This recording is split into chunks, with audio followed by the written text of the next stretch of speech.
গুহার মধ্যে ঢুকে শঙ্কর টর্চ জেলে দেখল নতুন ব্যাটারি তার কাছে তখনও ডজন দুই ছিল। গুহাটা ছোট, বেশ একটা ছোটোখাটো ঘরের মতো। মেঝেটাতে অসংখ্য ছোট ছোট পাথর ছড়ানো। গুহার এক কোণে চোখ পড়তে শঙ্কর অবাক হয়ে গেল। একটা ছোট্ট কাঠের পিঁপে। এখানে কি করে এলো কাঠের পিঁপে? দুপা এগিয়ে এসে চমকে উঠল। গুহার দেয়ালের ধার ঘেঁষে শায়িত অবস্থায় একটা সাদা নরকঙ্কাল, তার মুন্ডুটা দেয়ালের দিকে ফেরানো। কঙ্কালের আশেপাশে কালো কালো থলে ছেঁড়ার মতো জিনিস, বোধহয় সেগুলো পশমের কোটের অংশ। দুখানা বুট জুতো কঙ্কালের পায়ে তখনও লাগানো, একপাশে একটা মরচে পড়া বন্দুক।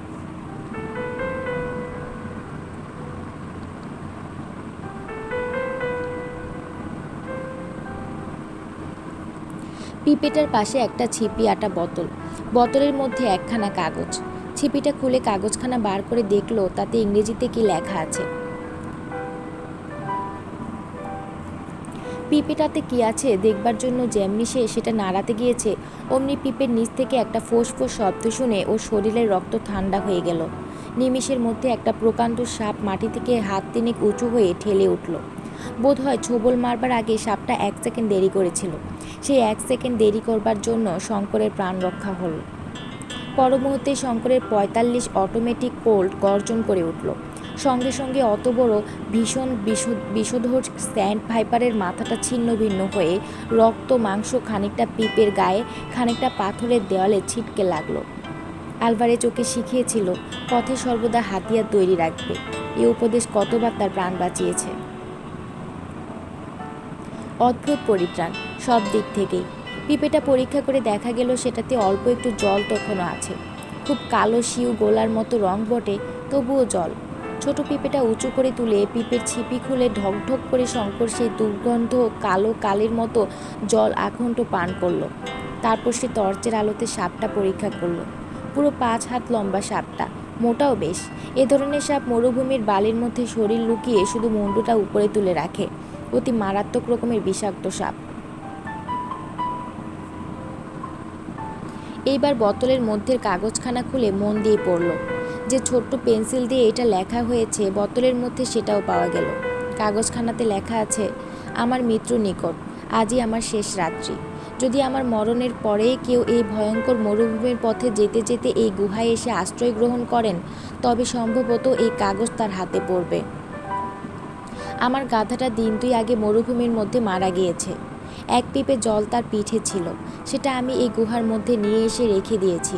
যদিও জ্বরে আমার শরীর অবসন্ন, মাথা তুলবার শক্তি নেই, তার উপর অনাহারে শরীর আগে থেকেই দুর্বল। আমার বয়স 26 বছর।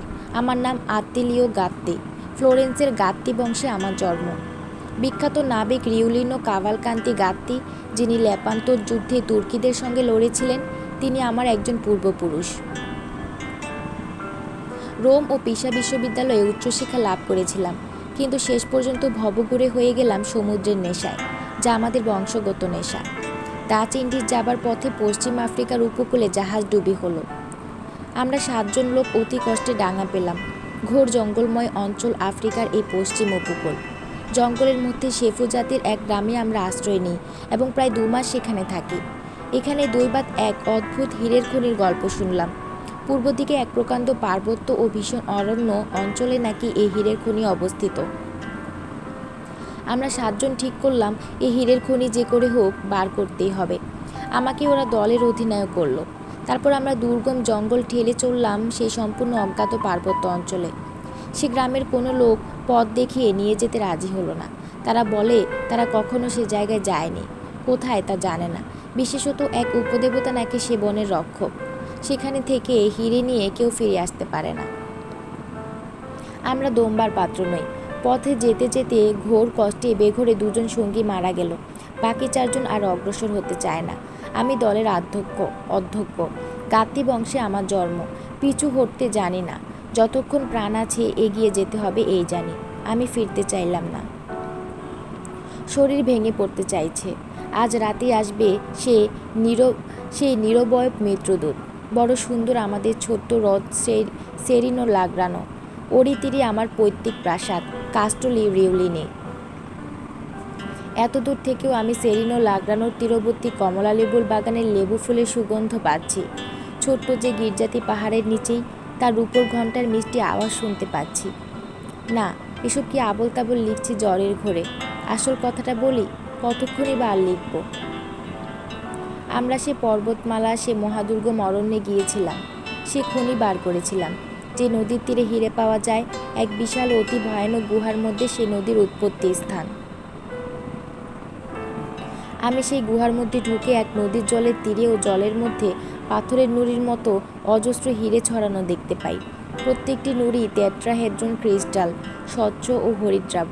লন্ডন ও আমস্টারডামের বাজারে এমন হিরে নেই। এই অরণ্য ও পর্বতে সে উপদেবতাকে আমি এই গুহার মধ্যে দেখেছি, ধুনো কাঠের মশালের আলোয়, দূর থেকে আবছায়া ভাবে। সত্যিই ভীষণ তার চেহারা। জ্বলন্ত মশাল হাতে ছিল বলেই সেদিন আমার কাছে সে ঘেঁষেনি। এই গুহাতেই সে সম্ভবত বাস করে, হীরের খনির সে রক্ষক। এই প্রবাদের সৃষ্টি সেই জন্যই বোধহয় হয়েছে। কিন্তু কি কুক্ষণে হীরের খনির সন্ধান পেয়েছিলাম এবং কি কুক্ষণেই সঙ্গীদের কাছে তা প্রকাশ করেছিলাম। ওদের নিয়ে আবার যখন সে গুহায় ঢুকি, হীরের খনি খুঁজে পেলাম না। একে তো ঘর অন্ধকার, মশালের আলোয় সে অন্ধকার দূর হয় না। তার উপরে বহুমুখী নদী, কোন স্রোতটার ধারা হীরের রাশির উপর গিয়ে বইছে কিছুতেই আর বার করতে পারলাম না। আমার সঙ্গীরা বর্বর, জাহাজের খালাসি। ভাবলো ওদের ফাঁকি দিলাম বুঝি, আমি একা নেব এই বুঝি আমার মতলব। ওরা কি ষড়যন্ত্র আটলো জানি না। পরদিন সন্ধ্যাবেলা 4 জন মিলে অতর্কিতে ছুরি খুলে আমায় আক্রমণ করলো, কিন্তু তারা জানতো না আমাকে আত্মিলীয় গাত্তিকে। আমার ধমনীতে উষ্ণ রক্ত বইছে আমার পূর্বপুরুষ রিউলিনি কাভালকান্তির গাত্তির, যিনি লেপান্তর যুদ্ধে ওরকম বহু বর্বরকে নরকে পাঠিয়েছিলেন। সান্তা কাটালিনার সামরিক বিদ্যালয়ে যখন আমি ছাত্র, আমাদের অঞ্চলের শ্রেষ্ঠ ফেন্সার অ্যান্টনিও ড্রেফুসকে ছোড়ার দুয়েলে জখম করি। আমার ছোড়ার আঘাতে ওরা 2 জন মারা গেল, 2 জন সাংঘাতিক ঘায়েল হলো। নিজেও আমি চোট পেলাম ওদের হাতে। আহত বদমাইশ দুটো সেই রাত্রে ভবলীলা শেষ করলো। ভেবে দেখলাম এখন এই গুহার গোলকধাঁধার ভিতর থেকে খনি খুঁজে হয়তো বার করতে পারবো না। তাছাড়া আমি সাংঘাতিক আহত, আমায় সভ্য জগতে পৌঁছতেই হবে। পূর্ব দিকের পথে ডাচ উপনিবেশে পৌঁছবো বলে রওনা হয়েছিল, কিন্তু এ পর্যন্ত এসে আর অগ্রসর হতে পারলাম না। ওরা তলপেটে ছুরি মেরেছে, সেই ক্ষতস্থান উঠল বিষিয়ে, সেই সঙ্গে জ্বর। মানুষের কি লোভ তাই ভাবি, কেন ওরা আমাকে মারল? ওরা আমার সঙ্গী, একবারও তো ওদের ফাঁকি দেওয়ার কথা আমার মনে আসেনি। জগতের সর্বশ্রেষ্ঠ হীরক খনির মালিক আমি, নিজের প্রাণ বিপন্ন করে তা আমি আবিষ্কার করেছি। যিনি আমার এই লেখা পড়ে বুঝতে পারবেন, তিনি নিশ্চয়ই সভ্য মানুষ ও খ্রিস্টান। তার প্রতি আমার অনুরোধ, আমাকে তিনি যেন খ্রিস্টানের উপযুক্ত কবর দেন। অনুগ্রহর বদলে ওই খনির সত্ত্ব আমি তাকে দিলাম। রানী সেবার ধনভাণ্ডার এই খনির কাছে কিছুই নয়। প্রাণ গেল, যাক, কি করব। কিন্তু কি ভয়ানক মরুভূমি এ! একটা ঝিঝি পোকার ডাক পর্যন্ত নেই কোনো দিকে। এমন সব জায়গায়ও থাকে পৃথিবীতে। আমার আজ কেবলই মনে হচ্ছে পপলার ঘেরা সেরিনো লাগরানো হ্রদ আর দেখব না। তার ধারে যে 14 শতাব্দীর গির্জাটা, তার সেই বড় রূপোর ঘণ্টর পবিত্র ধ্বনি, পাহাড়ের ওপরে আমাদের যে প্রাচীন প্রাসাদ কাস্তলি রিউলিনি, মোরদের দুর্গের মতো দেখায়। দূরে আমিব্রিয়ার সবুজ মাঠ ও দাক্ষা ক্ষেত্রের মধ্য দিয়ে ছোট্ট ডোরা নদী বয়ে যাচ্ছে। যাক, আবার কি প্রলাপ বকছি। গুহার দুয়ারে বসে আকাশের অগণিত তারা প্রাণ ভরে দেখছে শেষবারের জন্য। সাধু ফ্রাঙ্কোর সেই ষোড়স্তত্ব মনে পড়ছে। স্তত হন প্রভু মোর, পবন সঞ্চার তরে, স্থির বায়ু তরে, ভগিনী মেদিনী তরে, নীল মেঘ তরে, আকাশের তরে, তারকা সমূহ তরে, সুদিন কুদিন তরে, দেহের মরণ তরে। আরেকটা কথা, আমার 2 পায়ে জুতোর মধ্যে 5খানা বড় হিরে লুকোনো আছে, তোমায় তা দিলাম, হে অজানা পথিক বন্ধু। আমার শেষ অনুরোধটি ভুলো না। জননী মেরি তোমার মঙ্গল করুন। কমান্ডার আত্মিলীয় গাত্তি, 1880 সাল, সম্ভবত মার্চ মাস। হতভাগ্য যুবক। তার মৃত্যুর পরে সুদীর্ঘ 30 বছর কেটে গিয়েছে। এই 30 বছরের মধ্যে এ পথে হয়তো কেউ যায়নি, গেলেও গুহাটার মধ্যে ঢোকেনি। এতকাল পরে তার চিঠিখানা মানুষের হাতে পড়ল। আশ্চর্য, যে কাঠের পিঁপেটাতে 30 বছর পরেও জল ছিল কি করে? কিন্তু কাগজখানা পড়ে শঙ্করের মনে হলো এই লেখায় বর্ণিত ওইটাই সেই গুহা। সে নিজে যেখানে পথ হারিয়ে মারা যেতে বসেছিল। তারপর সে কৌতূহলের সঙ্গে কঙ্কালের পায়ের জুতো টান দিয়ে খসাতেই 5খানা বড় বড় পাথর বেরিয়ে পড়ল। এই অবিকল সেই পাথরের নুড়ির মতো, যা এক পকেট কুড়িয়ে অন্ধকার গুহার মধ্যে সে পথ চিহ্ন করেছিল এবং যার একখানা তার কাছে রয়েছে। এ পাথরের নুড়ি তো সে রাশি রাশি দেখেছে গুহার মধ্যে, সেই অন্ধকারময়ী নদীর জলস্রোতের নিচে, তার 2 তীরে। কে জানতো যে হীরের খনি খুঁজতে সে ও আলবারেজ 7 সমুদ্র 13 নদী পার হয়ে এসে 6 মাস ধরে রিক্টাসভেল পার্বত্য অঞ্চলে ঘুরে ঘুরে হয়রান হয়ে গিয়েছে। এমন সম্পূর্ণ অপ্রত্যাশিতভাবে সে সেখানে গিয়ে পড়বে। হীরে যে এমন রাশি রাশি পড়ে থাকে পাথরের নুড়ির মতো, তাই বা কে ভেবেছিল? আগে এসব জানা থাকলে পাথরের নুড়ি সে 2 পকেট ভরেই কুড়িয়ে বাইরে নিয়ে আসতো। কিন্তু তার চেয়েও খারাপ কাজ হয়ে গিয়েছে যে সে রত্নখনির গুহা যে কোথায় কোন দিকে তার কোনো নকশা সে করে আনেনি, বা সেখানে কোনো চিহ্ন রেখে আসেনি যাতে আবার সেটা খুঁজে নেওয়া যেতে পারে। সেই সুবিস্তীর্ণ পর্বত ও আরণ্য অঞ্চলের কোনো জায়গায় সেই গুহাটা দৈবাৎ সে দেখেছিল। তা কি তার ঠিক আছে, না ভবিষ্যতে সে আবার সে জায়গা বার করতে পারবে? এই যুবকও তো কোনো নকশা করেনি, কিন্তু সাংঘাতিক আহত হয়েছিল রত্নখনি আবিষ্কার করার পরেই। এর ভুল হওয়া খুব স্বাভাবিক। হয়তো এ যা বার করতে পারতো নকশা না দেখে, সে তা পারবে না।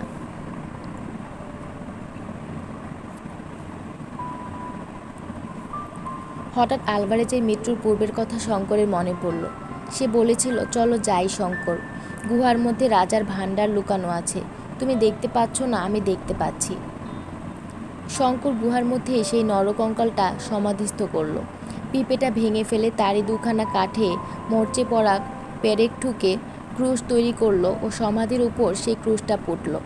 এছাড়া খ্রিস্ট ধর্মচারীকে সমাধিস্থ করবার অন্য কোনো রীতি তার জানা নেই।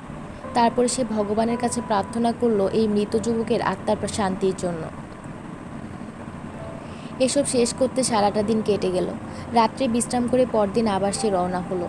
কঙ্কালের চিঠিখানা ও হিরেগুলো যত্ন করে সঙ্গে নিল। তবে তার মনে হলো এই অভিশপ্ত হীরের খনির সন্ধানে যে গিয়েছে সে আর ফেরেনি। আত্তিলি ও গাত্তি ও তার সঙ্গীরা মরেছে, জিম কার্টার মরেছে, আলভারেজ মরেছে। এর আগেই বা কত লোক মরেছে তার ঠিক কি? এবার তার পালা। এই মরুভূমিতে তার শেষ, এই বীর ইটালিয়ান যুবকের মতো।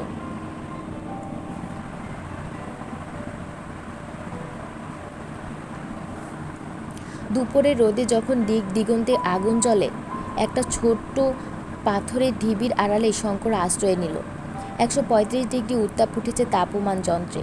রক্ত মাংসের মানুষের পক্ষে এ উত্তাপে পথ হাঁটা চলে না। যদি সে কোনো রকমে এই ভয়ানক মরুভূমির হাত এড়াতে পারত, তবে হয়তো জীবন্ত অবস্থায় মানুষের আবাসে পৌঁছতে পারত। সে ভয় করে শুধু এই মরুভূমি। সে জানে কালাহারি মরু বড় বড় সিংহের বিচরণ ভূমি। তার হাতে রাইফেল আছে। রাত দুপুরেও একা যত বড় সিংহই হোক সম্মুখীন হতে সে ভয় করে না। কিন্তু ভয় হয় তৃষ্ণা রাক্ষসীকে। তার হাত থেকে পরিত্রাণ নেই। দুপুরে সে 2বার মরীচিকা দেখল। এতদিন মরুপথে আসতেও এই আশ্চর্য নৈসর্গিক দৃশ্য সে দেখেনি। বইয়ে পড়েছিল মরীচিকার কথা। একবার উত্তর পূর্ব কোণে, একবার দক্ষিণ পূর্ব কোণে। 2 মরীচিকাই কিন্তু প্রায় একরকম। অর্থাৎ একটা বড় গম্বুজওয়ালা মসজিদ বা গির্জা, চারপাশে খেজুর কুঞ্জ, সামনে বিস্তৃত জলাশয়। উত্তর পূর্ব কোণের মরীচিকাটা বেশি স্পষ্ট। সন্ধ্যার দিকে দূর দিগন্তে মেঘমালার মতো পর্বতমালা দেখা গেল। শঙ্কর নিজের চোখকে বিশ্বাস করতে পারল না। পূর্ব দিকে একটাই মাত্র বড় পর্বত এখান থেকে দেখতে পাওয়া সম্ভব। দক্ষিণ ওডিসিয়ার প্রান্তবর্তী চিমানি চিমানি পর্বতমালা। তাহলে কি বুঝতে হবে যে সে বিশাল কালাহারি পদব্রজে পার হয়ে প্রায় শেষ করতে চলেছে, নাকি এও মরীচিকা? কিন্তু রাত 10টা পর্যন্ত পথ চলেও জ্যোৎস্না রাত্রে সে দূর পর্বতের সীমারেখা তেমনি স্পষ্ট দেখতে পেল। অসংখ্য ধন্যবাদ হে ভগবান, মরীচিকা নয়। তবে জ্যোৎস্না রাত্রে কেউ কখনো মরীচিকা দেখেনি। তবে কি প্রাণের আশা আছে? আজ পৃথিবীর বৃহত্তম রত্নখনির মালিক সে। নিজের পরিশ্রমে ও দুঃসাহসের বলে সে তার সত্ত্ব অর্জন করেছে। দরিদ্র বাংলা মায়ের বুকে সে যদি আজ বেঁচে ফেরে।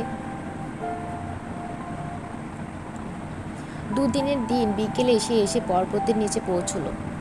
তখন সে দেখল পর্বত পার হওয়া ছাড়া ওপারে যাওয়ার কোনো সহজ উপায় নেই, নইলে 25 মাইল মরুভূমি পাড়ি দিয়ে পর্বতের দক্ষিণ প্রান্ত ঘুরে আসতে হবে। মরুভূমির মধ্যে সে আর কিছুতেই যেতে রাজি নয়, সে পাহাড় পার হয়ে যাবে। এইখানে সে প্রকাণ্ড একটা ভুল করলো। সে ভুলে গেল যে 12,500 ফুট একটা পর্বতমালা ডিঙিয়ে ওপারে যাওয়া সহজ ব্যাপার নয়। রিক্টাসোভেল পার হওয়ার মতোই শক্ত, তার চেয়েও শক্ত, কারণ সেখানে আলভারেজ ছিল, এখানে সে একা। শঙ্কর ব্যাপারের গুরুত্বটা তেমন বুঝতে পারল না, ফলে চিমানিমানি পর্বত উত্তীর্ণ হতে গিয়ে প্রাণ হারাতে বসল। ভীষণ প্রজ্বলন্ত কালাহালি পার হতে গিয়েও সে এমনভাবে নিশ্চিত মৃত্যুর সম্মুখীন হয়নি। চিমানিমানি পর্বতে জঙ্গল খুব বেশি ঘন নয়। শঙ্কর প্রথম দিন অনেকটা উঠল, তারপর একটা জায়গায় গিয়ে পড়ল। সেখান থেকে কোনো দিকে যাবার উপায় নেই। কোন পথটা দিয়ে উঠেছিল সেটাও আর খুঁজে পেল না।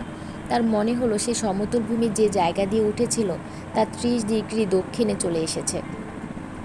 কেন যে এমন হলো এর কারণ কিছুতে সে বার করতে পারল না। কোথা দিয়ে কোথায় চলে গেল, কখনো উঠছে কখনো নামছে, সূর্য দেখে দিক ঠিক করে নিচ্ছে, কিন্তু 7-8 মাইল পাহাড় উত্তীর্ণ হতে এতদিন লাগছে কেন? তৃতীয় দিনে আর একটা নতুন বিপদ ঘটল। তার আগের দিন একখানা আলগা পাথর গড়িয়ে তার পায়ে চোট লেগেছিল। তখন তত কিছু হয়নি। পরদিন সকালে আর সে শয্যা ছেড়ে উঠতে পারে না। হাঁটু ফুলেছে, বেদনাও খুব। দুর্গম পথে নামা ওঠা করা এই অবস্থায় অসম্ভব। পাহাড়ের একটা ঝর্ণা থেকে ওঠবার সময় জল সংগ্রহ করে এনেছিল, তাই একটু একটু করে খেয়ে চালাচ্ছে। পায়ের বেদনা কমে না যাওয়া পর্যন্ত তাকে এখানে অপেক্ষা করতে হবে। বেশি দূর যাওয়া চলবে না, সামান্য একটু আধটু চলাফেরা করতেই হবে খাদ্য ও জলের চেষ্টায়। ভাগ্য পাহাড়ের এই স্থানটা যেন খানিকটা সমতল ভূমির মতো, তাই রক্ষে। এইসব অবস্থায় এই মনুষ্যবাসহীন পাহাড়ে বিপদ তো পদে পদে। একা এই পাহাড় টপকাতে গেলে যে কোনো ইউরোপীয় পর্যটকেরও ঠিক এই রকম বিপদ ঘটতে পারত। শঙ্কর আর পারে না। ওর হৃৎপিণ্ডে কি একটা রোগ হয়েছে। একটু হাঁটলেই ধরাস ধরাস করে হৃৎপিণ্ড তার পাঁজরায় ধাক্কা মারে।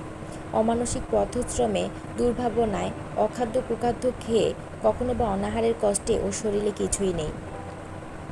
4 দিনের দিন সন্ধ্যাবেলা অবসন্ন দেহে সে একটা গাছের তলায় আশ্রয় নিল। খাদ্য নেই গতকাল থেকে, রাইফেল সঙ্গে আছে, কিন্তু একটা বন্য জন্তুর দেখা নেই।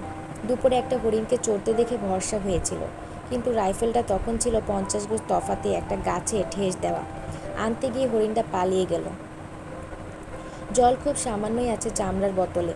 এই অবস্থায় নেমে সে ঝর্ণা থেকে জল আনবে বা কী করে? হাঁটুটা আরও ফুলেছে। বেদনা এত বেশি যে একটু চলাফেরা করলেই মাথার শিরা পর্যন্ত ছিঁড়ে পড়ে যন্ত্রণায়।